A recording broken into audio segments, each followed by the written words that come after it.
Alright, so a story, because it's 21:33 p.m. and I'm done sitting outside.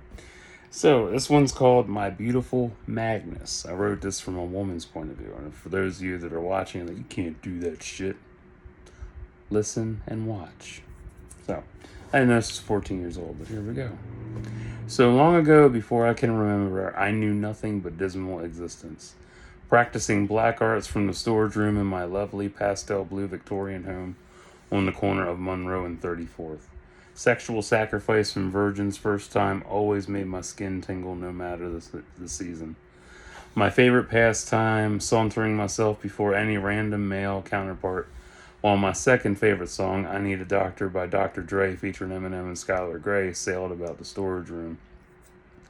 The beats and rhythm lulling him into relaxation, the seductive, irresistible swishing of my hips forever enticing their soul-filled windows.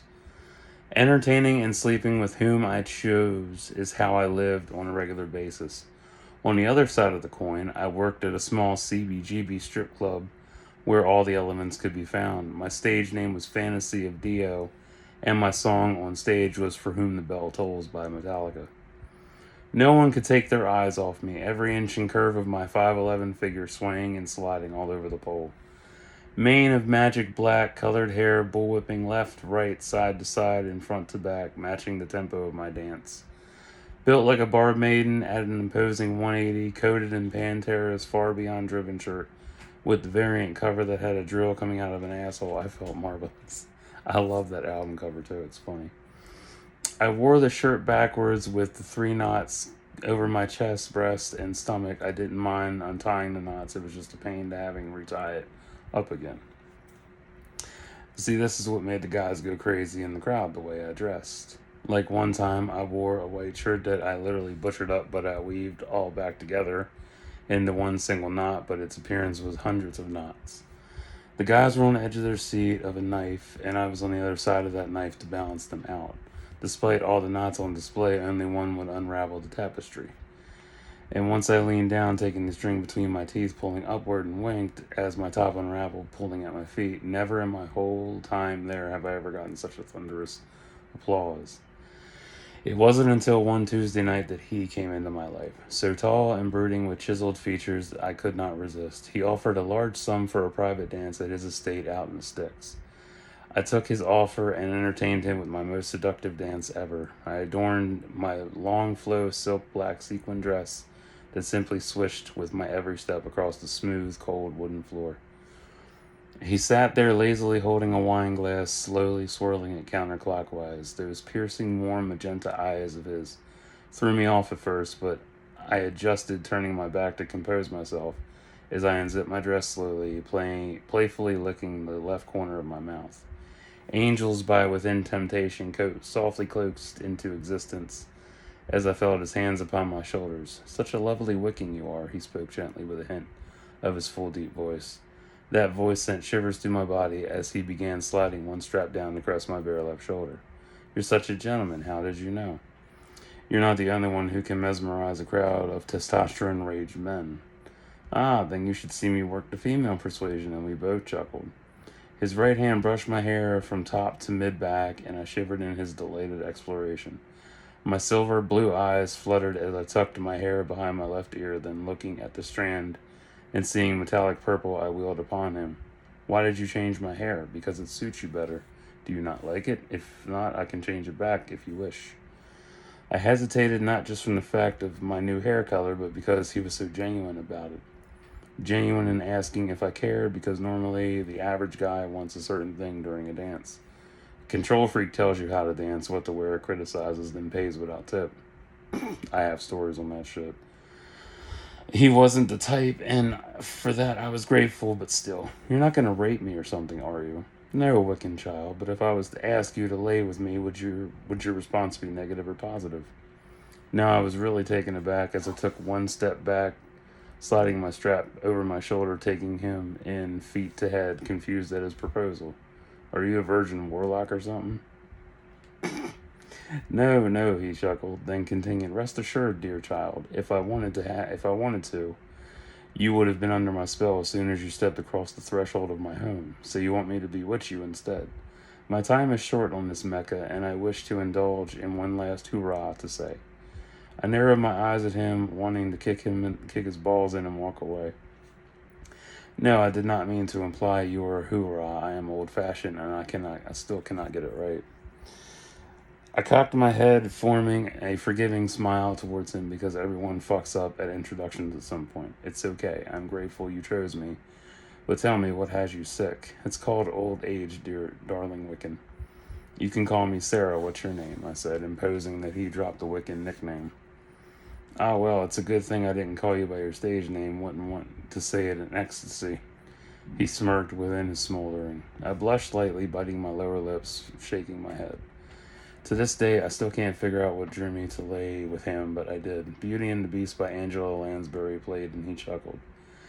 What? It's one of the tracks on my CD for a guy who likes role-playing, I said, pointing at the compact JVC boombox set upon his fireplace mantel where the fire burned warmly along with candlelight. He moved to me at that moment, taking my hands within his in a dancer's position, leading me slowly. God, his hands were so soft and firm, not to mention long. I flitted. I couldn't read that for a second. I flitted from his gaze to his hands, drinking in every detail of him, his perfectly aged mitts of a 30-year-old. Following back up to his magenta gaze, I found myself lost within them, unable to pull away. You're trying a spell, aren't you? No, not really, he smiled, with sweet succulent teeth on my skin. I smelled cherries as he twirled me around then. I was within his arms, pressed against him, inhaling the scent of Stetson along with the growth of his girth against my tummy. I slid out of his linchpin, bumping him with my butt, so he clapped a hand on my butt, slapping it once, chuckling so warmly it felt like I'd known him for ages. I turned to face him, shock on my face, so I pushed him back into his chair after snatching the glass of wine up, only to find, after downing a little bit, it was absinthe. I coughed. Because absinthe is strong as fuck. Wincing at the strong effect of the drink, I waved my hand over myself, taking a deep breath and exhaled. Too strong for someone like you, huh? I need my glasses. Some of these words are kind of blurry. There we go. That's better. He laughed, beckoning the glass with his index finger, and it flew back to sit on the stand beside the chair. I wiped away the half buzz of the drink as I purposefully slid into his lap, my right leg on the floor with my left leg in his lap, which he began caressing with a soft, tender embrace. It was torture with skin on skin, still to be clothed, and have him touch me like this. Sheer delight. I had to fight not to giggle and squirm when he snaked his left hand over my right hip, hooking the waist of my Onyx Hanes G-string. Then came the kiss, his lips, my lips. One set full and one set soft and small, one set full and luscious. Intertwined with lovers' first kiss. Upon his back, I pinned him on the bearskin rug and tugged his lower lip, releasing it. I asked, "What's your name?" And we both laughed as his hands squeezed my sides, gentle but firm. Magnus. My name is Magnus, sweet Sarah. No one ever called me sweet Sarah, and that was when I knew I was going to give myself over to him. During the sexual adventure, I knew he put a spell on me, but nothing harmful. Just a joining which allowed me to see his memories from time before. It was pure adoration to share such an experience with another magical person, especially one as old as he. Years later, I sit here in the attic looking at a portrait and smile as I wisp my head to the right as a pattering of footsteps bound up the stairs. Then a small voice called, "Mommy, where are you?" "In the gallery, darling."